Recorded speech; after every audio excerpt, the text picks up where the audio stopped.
I will be retelling the story of Hansel and Gretel by the Brothers Grimm through photos I found on the internet. On the edge of a forest lived a lumberjack and his wife. They had 2 children, Hansel and Gretel. The family was very poor, and often there was not enough to eat. One evening, the wife said to her husband, "Tomorrow morning, we will take the children and leave them deep in the forest. They won't be able to find their way home, and we won't have to feed them." The husband wailed and did not want to cooperate the plan, but his wife finally persuaded him. Hansel and Gretel had heard this. "What shall we do now, Hansel?" the girl asked. "Wait, little sister, I have a plan," said Hans with confidence. And when his parents were asleep, he sneaked out of the cottage and stuffed his pebbles full of white breadcrumbs. The next mornings, their parents did indeed take Hansel and Gretel into the forest.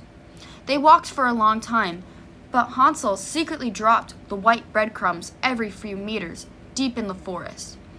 That night, the lumberjack built a fire for his children and said he would come back to collect them later, but the day passed and no one came back. The children finally fell asleep, and when they woke up, it was the middle of the night. Gretel was scared, but Hansel told her about the white pebbles. He took his sister by the hand, and they returned to their home early in the morning. Their father was overjoyed, but not much later, the food was almost gone. So the wife again wanted to leave their children in the forest, and again, the man finally agreed. Hans wanted to go and collect the breadcrumbs again, but the woman had locked the door, so this time he had to go without the breadcrumbs.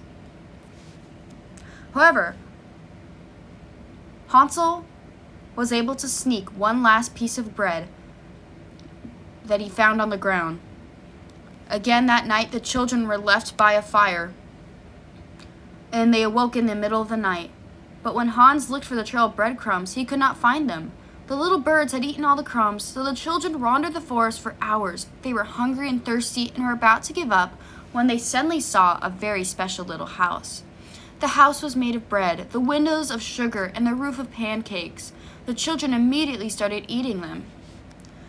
Suddenly, a voice sounded from the house. "Nibble, nibble, nibble. Who is nibbling my house?" And the children answered, "The wind, the wind, the wind." And they continued eating undisturbed. Then, suddenly, the door opened, and a very old woman, a witch, opened the door. "Come in, children. I won't hurt you." Inside, Hansel and Gretel were given more delicious food, and they were allowed to sleep in soft bed. But the old woman was actually a wicked witch, and the children her favorite food. The next morning, she locked Hans in a cage, but Hansel was clever, and every time the witch asked if she could feel his finger, he put out a stick. The witch could no longer see very well and thought it was his finger.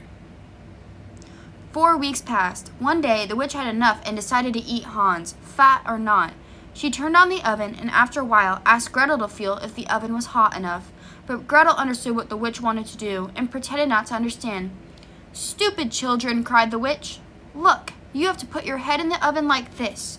In that moment, Gretel pushed the witch and closed the door. Gretel immediately freed Hansel. The children were overjoyed. Now that the witch was dead, they took a good look around her house. It was full of precious stones and pearls. They filled their pockets and went looking for the way home. After walking for a while, they suddenly recognized the forest path. They ran as fast as they could to their father's cottage. The lumberjack was overjoyed that his children were back. He had missed them so much.